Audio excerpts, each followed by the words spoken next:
Somehow, hanggang ngayon, OVP pa lang din ng papadrug test. I wonder why. No, hindi ako tao na nagpapaareglo. Tsaka hindi ako tao na nabibili ng pera. I agree. Assumption that he is a drug addict.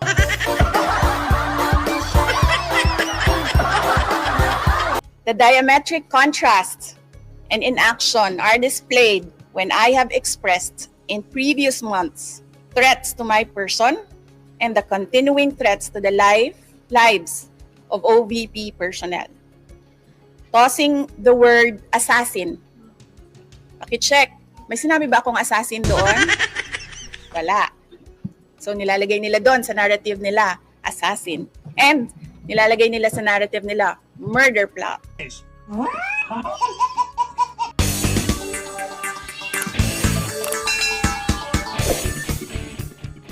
Alright, welcome back mga guys. At yun nga, no, assassin at murder case daw. Nagpapanik na nga ba talaga itong administrasyon? Simple lang po yan, Mr. President, no? Kahit ordinaryong Pilipino, naiintindihan po natin kung bakit po nasabi ni VP Sara yun. At bakit naman po na yung last part lang po, yung tinutukan nyo, bakit hindi lahat yung sinasabi ni VP Sara, di ba? Kami po naiintindihan namin, that is just only a phrase na parang revenge phrase, no? Kasi, syempre, kung papatayin ka, alam mo naman kung sino talaga ang may galit sa'yo. Yun lang ang nasa utak ng ordinaryo, di ba? Sige, resbakan mo. Ganun lang yan, eh. Order. Meron bang krimen dyan? Ito kasi mga guys, nagpapanik na po itong Pangulo at saka talagang halatang binibigyan na po niya ng direktiba itong NBI. And today, nagpa-press con po si VP Sara at sinasagot po niya dito lahat. Kung may common sense po kayo, Mr. President, naiintindihan niyo po. Huwag po kayong nagpakita na panic, nagpapakita sila ngayon mga guys na medyo hihigpitan nila ang security kasi may threat, ganun. Excuse me po, in history, we have to check in history, tama ngayon kay VP Sara eh. Pinapatay nyo nga itong si Benigno Aquino, di ba? Doon sa panahon ninyo ni Ferdinand Sr. Naalala mo, Ferdinand Jr.? Baka na-amnesia ka. Kami Pilipino, hindi kami na-amnesia. Kaya ganyan po ang nabigay na pahayag ni VP Sara kasi may history na po kayo. At saka dapat i-considera din po nila na in the first place nasabi po ni VP Sara kasi alam niya may threat po, naramdaman niya na matagal na nung pagkuha pa na ng security sa kanya. Yun, di ba? Naalala niyo mga guys, tinanggalan niya ng security. Nagpanik na po si VP Sara doon kasi syempre alam niya ang history nitong mga Marcos. So nasa isipan niya kung baka naman siya ipagurgor, di ba? So yan na anggulo NBI, bakit hindi niyo rin tutukan yan? Bakit doon lang kayo kay syempre alam naman natin na they're just following orders itong NBI. O di ba nakita naman natin yung press con ni Pangulong Marcos na parang palag na palag talaga siya. So meaning hindi niya talaga titigilan itong mga ahensya na kikilos laban kay VP Sara. But, it's just, everything is debatable. Kasi marunong rin itong VP Sara natin. Sabi nga ni Tatay Digong, kaya ni VP Sara yan. Kasi, hindi rin yan magpapatalo. Ayan, pakinggan natin mga guys. Wala natin patatagalin tuloy. Okay, so ito yung sa kay ES, no? This is a reply to the statement issued by the Presidential Communications Office on the order of Executive Secretary Lucas Bersamin dated November 23, 2024. The Marcos administration's insistence that the President's life is under active threat is ominous.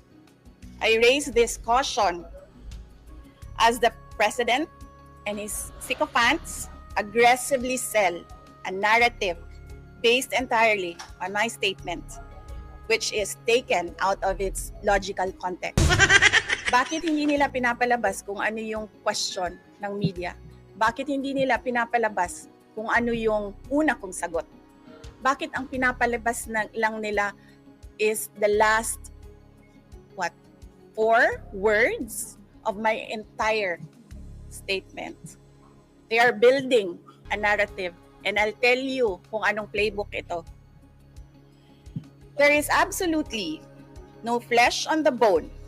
And despite the absence of a reliable investigation, authorities were quick to consider this a national security concern. Contrasts and inaction are displayed when I have expressed in previous months threats to my person and the continuing threats to the lives of OVP personnel. Tossing the word assassin. Paki-check. May sinabi ba akong assassin doon? Wala. So nilalagay nila doon sa narrative nila, assassin. And nilalagay nila sa narrative nila, murder plot.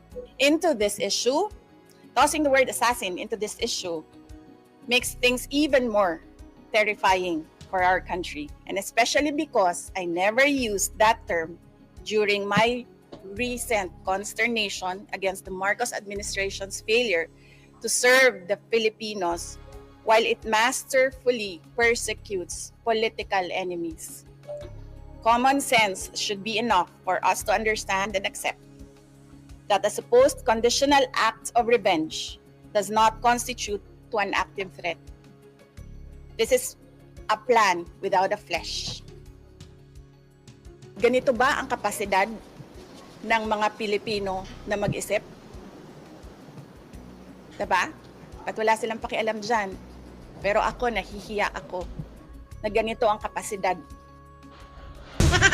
administrasyon. That an honest scrutiny would easily expose this narrative to be a farce, imagined, or nothing at all. So, may question kayo doon? Okay, sige. So, the context is about Romanov, and I said, well, this is the first time that I've heard of that, but I've been warned by 2 persons already. 2. Be careful. I forget now what the words were said, but I will review my notes and I will tell you what that one person said and how he said to be careful, and that one other person, what that other person said. So, tatlo na yon. One person warned me, another person warned me, and then I was asked during a press briefing by a media person if I know of these plans, if you can say the word, if that is the correct plans. So, I answered. I was asked, Romanov, and then I answered. I was told by 2 people, this is the first time I've heard of Romanov, so that is the 3rd already. And I said, don't worry about my security.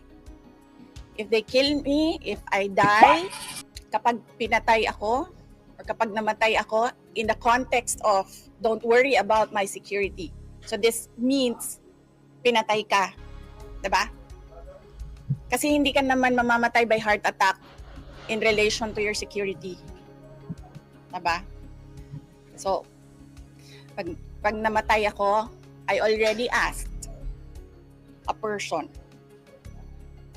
to take revenge against 3 individuals.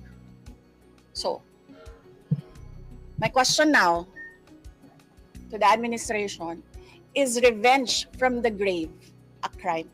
But you already talked to a person. Yes. Do that. Yes. In even if you get killed. Yes. Yes. So that much is clear. Yes. So I have to die first.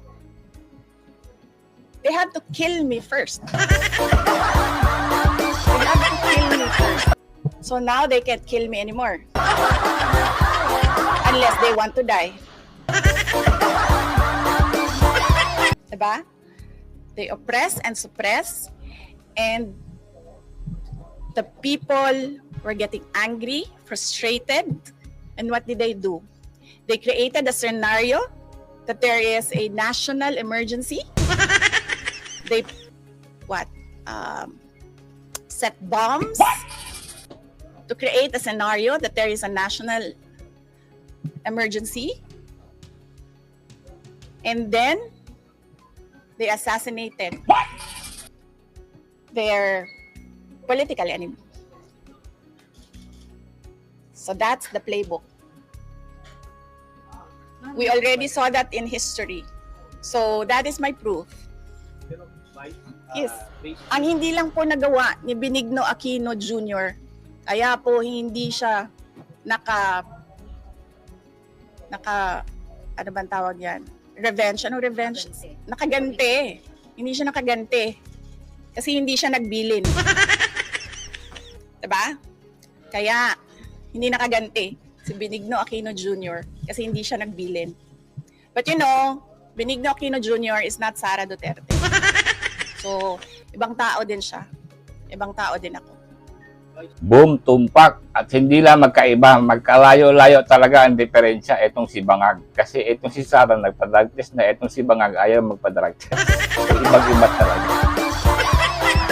Alright mga guys, no, yun talaga ang respect po ni BP Sara. At abangan po natin ang mangyayari sa susunod. No? Baka pupunta po si Sara bukas dyan sa NBI.